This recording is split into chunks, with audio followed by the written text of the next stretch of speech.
E aí, naturalmente, começaram as brigas, as desavenças, até que Abraão teve que expulsar Ismael e Agar para o deserto, que foram visitados pelo Senhor. O Senhor os salvou da morte e profetizou sobre Ismael. E Ismael teve 12 filhos que deu origem a 12 tribos. Por isso que os árabes são tão numerosos. Mas eles também são abençoados, são descendentes diretos de Abraão. Então, por que eu estou colocando isso? Porque a origem do problema é espiritual. Está lá hoje. Vamos adiante. Os judeus e os árabes se multiplicaram.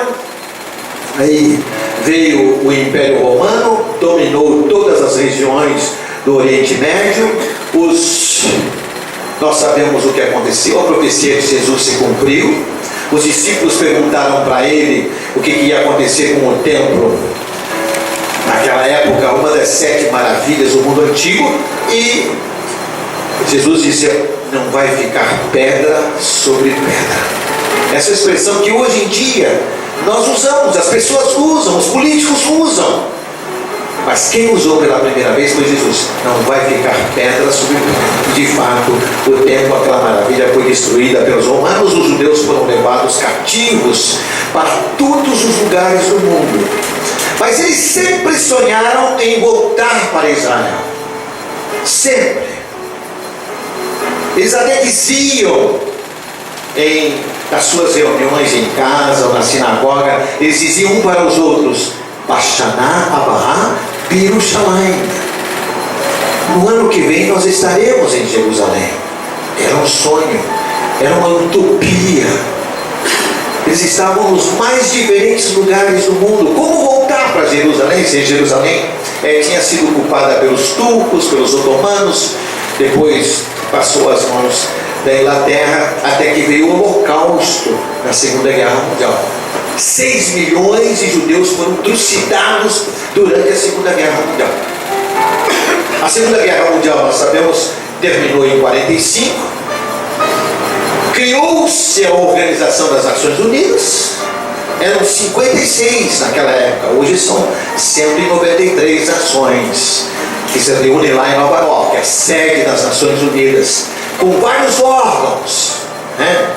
O Conselho de Segurança, a organização que existe para a agricultura e para a alimentação, a OMS, a Organização Mundial da Saúde, que anteontem se manifestou a respeito do Zika vírus aqui no Brasil.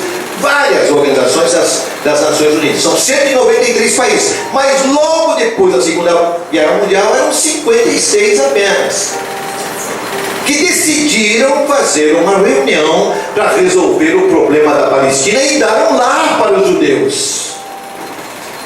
O que acontece? Havia uma disputa muito séria entre os Estados Unidos e a Rússia, que saíram vencedores, os principais vencedores da Segunda Guerra Mundial.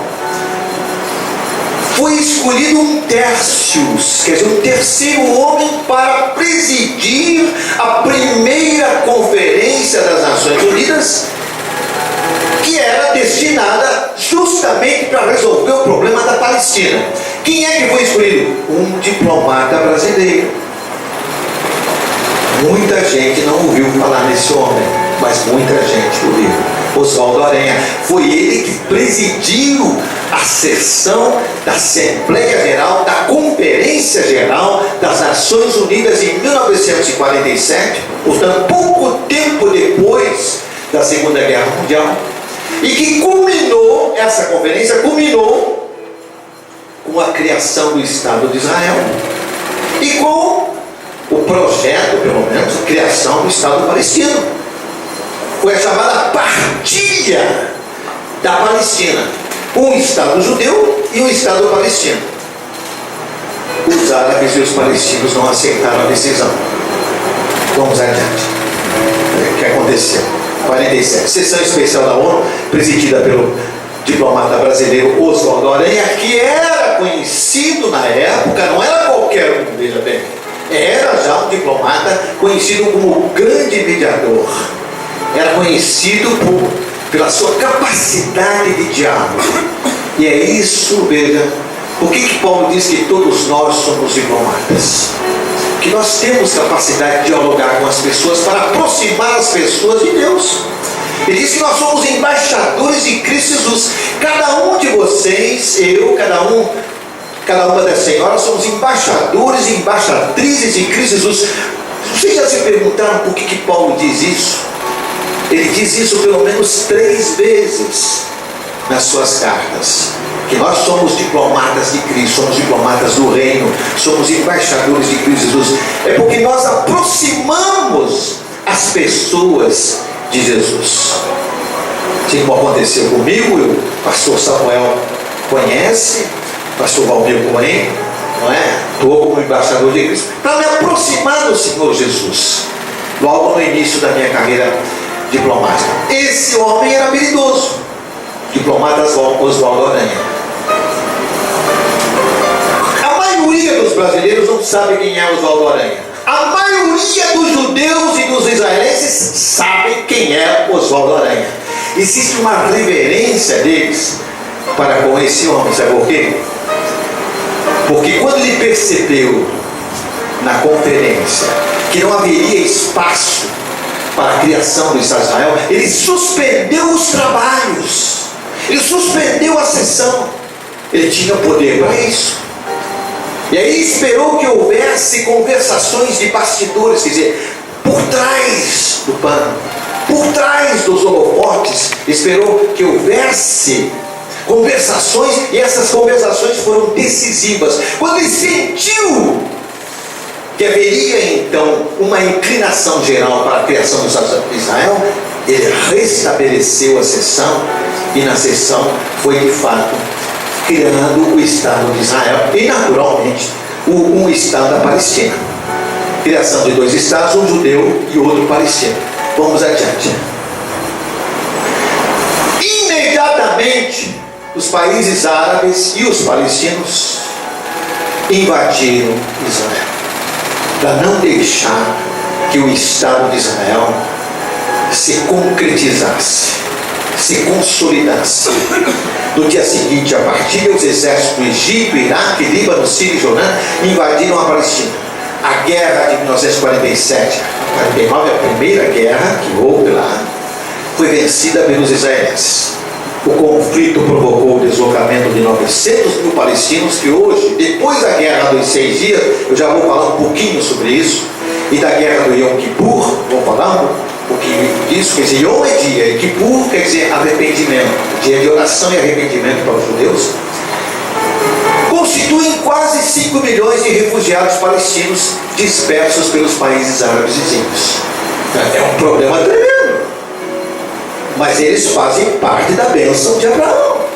Eles são descendentes de Abraão. Então, nós somos, inegavelmente, nós somos amigos dos judeus. Nós cremos que os judeus são o povo de Deus, e através dos judeus é que nós recebemos a Cristo Jesus. Mas é preciso lembrar também que os árabes são descendentes de Abraão. Eles também receberam a bênção. Os palestinos também são árabes. E nem todos os palestinos são terroristas, nem todos os árabes, nem todos os muçulmanos são terroristas. Cuidado para a gente não criar preconceitos. Muitas vezes a gente cria coisas na cabeça por causa da imprensa, por causa da mídia. A gente cria coisas na cabeça por causa de preconceito. Então, um pouco de cuidado nesse sentido. Vamos adiante. Aí, a guerra dos 6 dias foi uma guerra muito rápida. Os judeus simplesmente massacraram os árabes. Foi em 1967. Eles entraram em Jerusalém. Vejam ali do lado direito os israelenses entrando em Jerusalém. Lá, outro sinal de como foram as batalhas. Mas o que há de extraordinário nessa foto de judeus israelenses entrando em Jerusalém? É o cumprimento da profecia de Jesus. Jesus disse: e Jerusalém será dominada, pisada pelos gentios, até que o tempo dos gentios se acabe. esse é um dos sinais da volta de Jesus.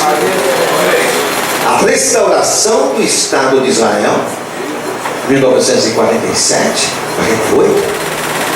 A tomada de Jerusalém pelos judeus, tem que estar de olho aberto e entender as coisas. Saber por que é que de fato nós estamos vivendo o fim dos tempos e por que a volta de Jesus está cada vez mais próxima. Cada vez mais próxima. Vamos adiante. Onde está essa mesquita? Veja ali com o domo dourado. É uma mesquita muçulmana. É um dos lugares mais importantes do mundo para os muçulmanos e, no entanto, ela ocupa o lugar da esplanada do templo, onde havia o templo dos judeus, que foi destruído pelos romanos. É nesse lugar que será reconstruído o terceiro templo. Daniel fala disso.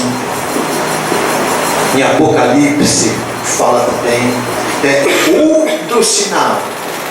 E o que nós sabemos? É que os judeus, os israelenses, estão se preparando para reconstruir o templo. O que vai acontecer com essa mesquita eu não sei.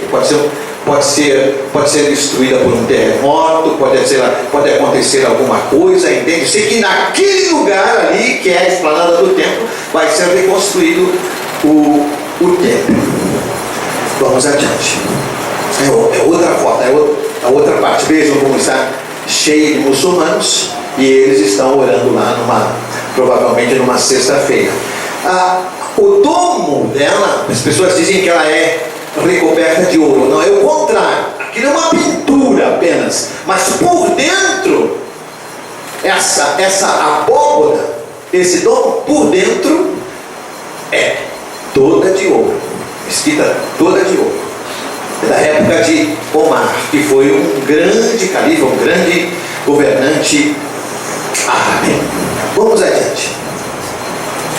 Aí, visitando Israel e visitando o túmulo de Jesus, lá dá uma lembrança muito boa para a gente. Essa pastor Samuel esteve lá algumas vezes, o túmulo de Jesus, e está escrito em inglês, né? Jesus Cristo declarado como Filho de Deus, ressuscitou dentre os mortos. Aí é a porta do túmulo, era o túmulo de Arimateia. Ele foi construído numa pedra porque os judeus tinham esse hábito, cada família tinha o seu túmulo. Lembram do túmulo de Lázaro? Quando Lázaro ressuscitou, uma pedra foi removida do seu túmulo e Jesus ordenou que ele